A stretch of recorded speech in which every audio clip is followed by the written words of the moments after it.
Have you ever, set a big New Year's resolution, really went for it, only to find yourself maybe just a few weeks later right back where you started? Or perhaps you've got this huge goal, but the day-to-day just feels, well, overwhelming. You're definitely not alone there. And that's exactly why today we're doing a deep dive into James Clear's really groundbreaking book, Atomic Habits. Our mission basically is to pull out the most powerful insights, maybe the counterintuitive ones too, from the source material, giving you a kind of roadmap to see how these tiny consistent changes can actually lead to huge results. It's really a toolkit for, rewiring your thinking and building the life you actually want, not just hoping for it. Okay, so let's unpack the title itself, Atomic Habits. Now, most people hear atomic and think, well, tiny, almost insignificant, but Clear clips that idea. It means small, yes, but also incredibly powerful, like explosive potential. And he actually puts a number to it, which is pretty striking.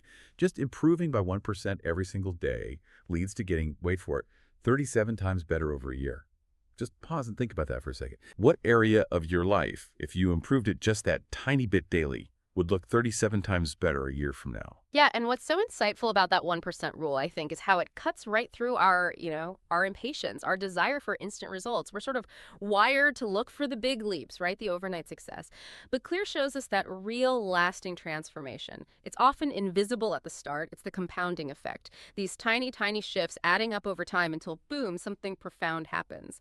It's really not about the size of the action initially. It's about the consistency, just showing up relentlessly. Exactly. Okay. Now for maybe the core mechanism in the book, right? The four-step habit loop. This is like the blueprint for how every habit works. Good ones, bad ones, all of them. So first up is the cue.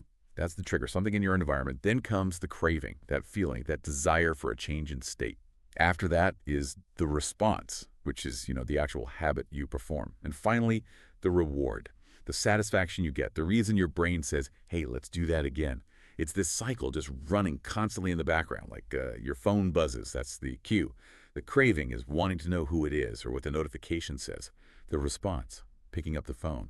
And the reward is, well, seeing the message or clearing the notification, that little hit of relief or information. And to build on that, the craving step is really interesting. It's not just a wish. Often it's actually a neurochemical thing, right?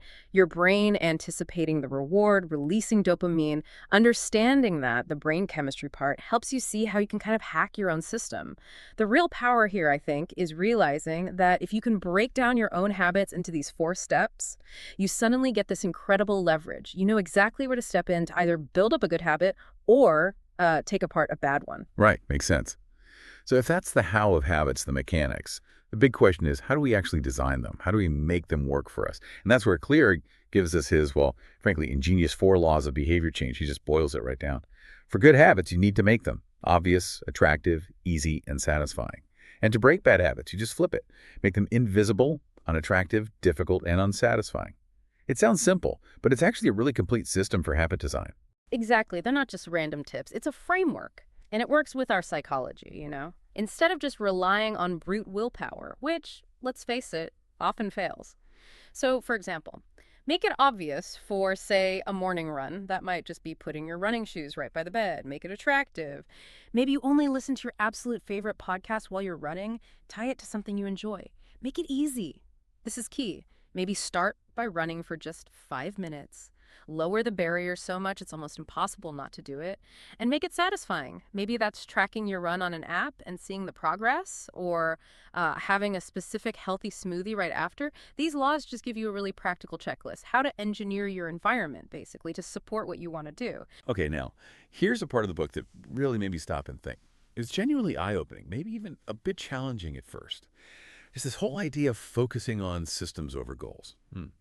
We're always told to set big goals, right? Smart goals, BHAs, all that. But Clear makes this powerful point, and I'm quoting here. You do not rise to the level of your goals, you fall to the level of your systems. Wow.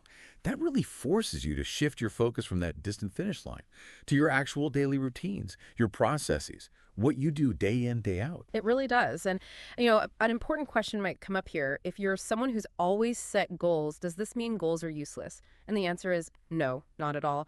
Goals are great for setting a direction. They tell you where you want to go. But it's the systems that actually get you there. They deliver the progress. What's fascinating is shifting that focus onto the daily inputs, the routines, the processes you control, rather than just obsessing over the outcome, which often isn't directly in your control.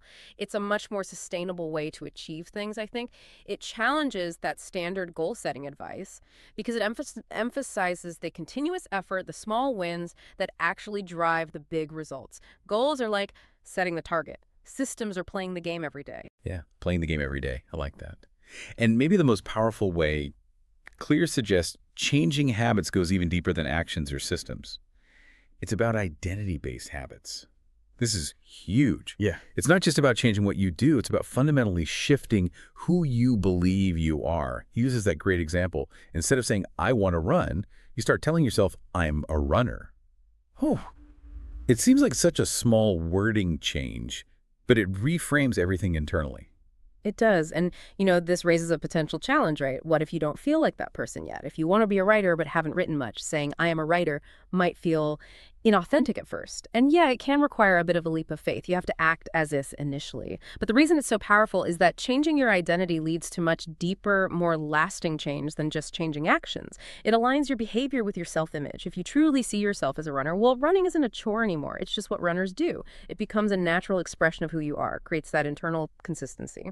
So as you can probably tell, Atomic Habits is just packed with these simple but really scientifically backed and honestly life-changing strategies. It's way more than just a productivity book. It feels more like a manual for personal mastery. Doesn't matter if you're a student trying to study better or a professional looking for that consistent edge or a creative person trying to stay in the flow.